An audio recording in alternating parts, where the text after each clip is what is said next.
Most people hop off the ship in Juneau, snap a few glacier pics, maybe grab some crab legs, and then head back.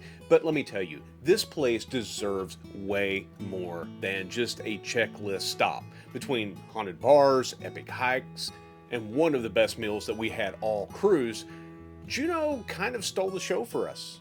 Let me show you why.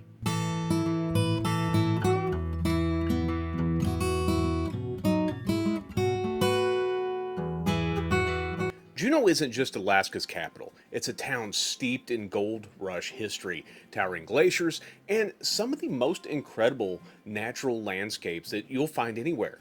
It was founded back in 1880 when prospectors Richard Harris and Joe Juneau struck gold somewhere in the area. Since then, it's grown from a rugged mining outpost to a charming town full of character, great food, and history on every corner. If you're planning on staying close to the port, and really don't want to do an excursion, there's still a lot to see. One place that's not too far from the port is called Dog Saloon. Now this place has been around since the Gold Rush era, and it claims to have hosted Wyatt Earp on his way up to Nome. It's got sawdust on the floors, swinging saloon doors, and plenty of Old West energy.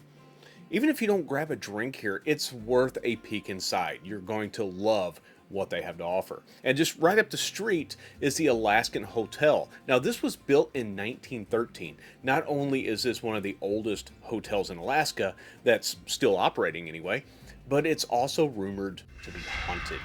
It's full of vintage charm, and the bar inside gives you that old world feel.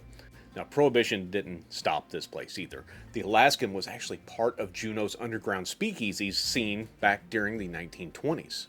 Then there's the Imperial Bar, which has been pouring drinks since about 1891. It's another Gold Rush relic and still a local favorite.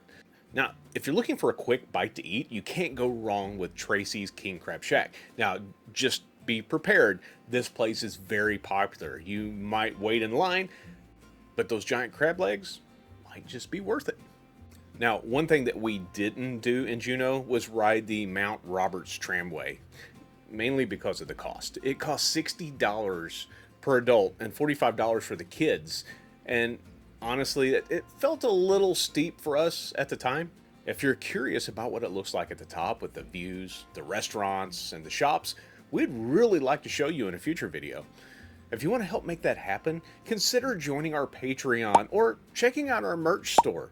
Your support helps us keep exploring and sharing more of these awesome destinations. You'll find all the links that you need in the description below.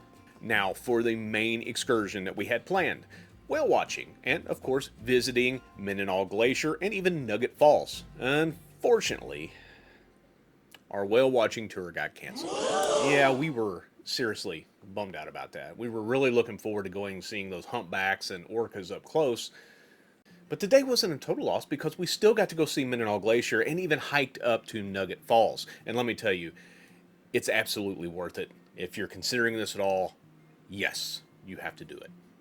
Now, Mendenhall Glacier is only about a 20-minute drive from the cruise port. And once you arrive, there's a short walk, maybe 5-10 minutes, if even that, from the parking lot to the main glacier overlook. It's easy, and the view is incredible. Check out the glacier here behind us. Look at that, and to think that it formed all of this. Just think of the power that thing had to make all of this lake area and what you see out there. It's crazy. But if you've got the time and the energy, don't stop there. The trail to Nugget Falls is about a mile each way, so 2 miles round trip. It's pretty flat for the most part, and it's well maintained. And the payoff?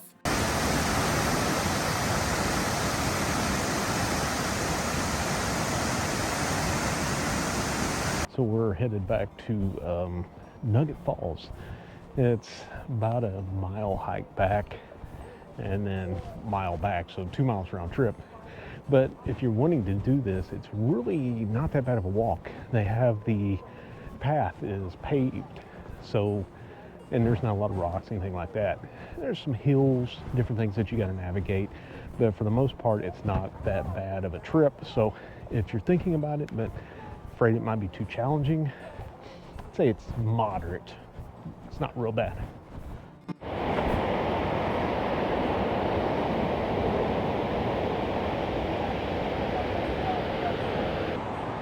Wow, you can just hear the power of this waterfall. Man, look at that. Look how high up. Can you hear the roar? Wow. This is amazing. I mean, look at this waterfall here, and then back behind it, I don't know if you can see it, over there in that corner, there's a glacier. I'll have to probably get another angle to get that for you. I don't know if you can see it real well, but over in that peak area right there, in that little valley, that's a glacier there. You can actually see it better from back upstream towards the visitor center. But we wanted to walk down here and get this waterfall. But yeah, look at all of that. Snow-capped mountains, isn't that pretty? This is the kayak experience that you could go on. They just come from over in that way and kayak right up here to the base of the waterfall. And then they get out on the sandbar. It looks like they even get some snacks and stuff. That's kind of nice. This is definitely a place you don't want to miss if you're coming here to Alaska, especially if you're going to take any type of excursions. Come back here to Mendenhall Glacier. This is, I mean, just look at it. Speechless. I don't get speechless often, but I'm speechless.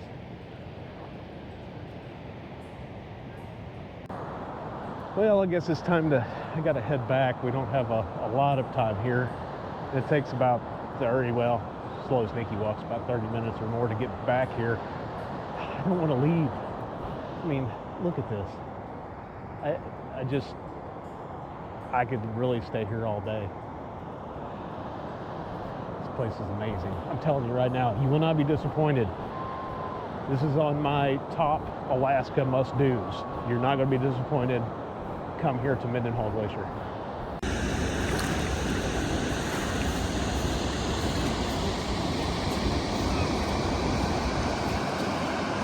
Just make sure that your excursion gives you enough time. A lot of them only give you about 45 minutes to an hour, and honestly, that's just not enough time to take it all in. And I'm not just saying that because you need to spend more time. I mean that. To get back there and get up, it's not enough time. I recommend giving yourself at least an hour and a half to 2 hours if you really want to take your time and soak up everything that this place has to offer.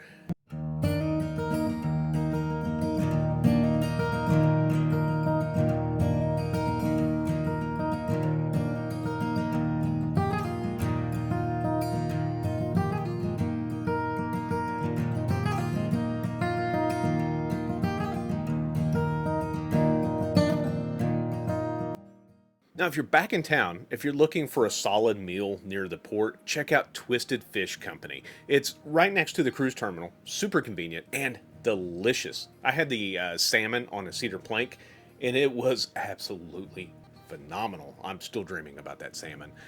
Perfectly cooked, great flavor, and probably one of the best things that I ate the entire cruise, and my mouth's starting to water just thinking about it. It was that good. Have to try it out. Let me know what you think. Now, Nikki got the fish and chips, and she also gave it 2 thumbs up. So if you want to eat local and skip the long lines at the Crab Shack, this is a great alternative. Juneau is truly a gem. Between the natural beauty, rich history, and great food, you could spend an entire day here and still not see it all. Our advice, don't rush. Give yourself time to explore the town, enjoy the views, talk to the locals, and just soak it all in. Whether you're chasing waterfalls, sipping on the Alaskan brews, or just wandering the old streets, Juneau has a vibe you're not going to forget. Thanks for coming along with us today in Juneau. If you found this video helpful, give it a thumbs up and let us know in the comments. What would you do in Juneau? Have you been there? Got any recommendations that we missed? Hope you guys enjoyed the video, and if you did, remember to hit that like and subscribe button. And as always, keep wondering, exploring, and discovering.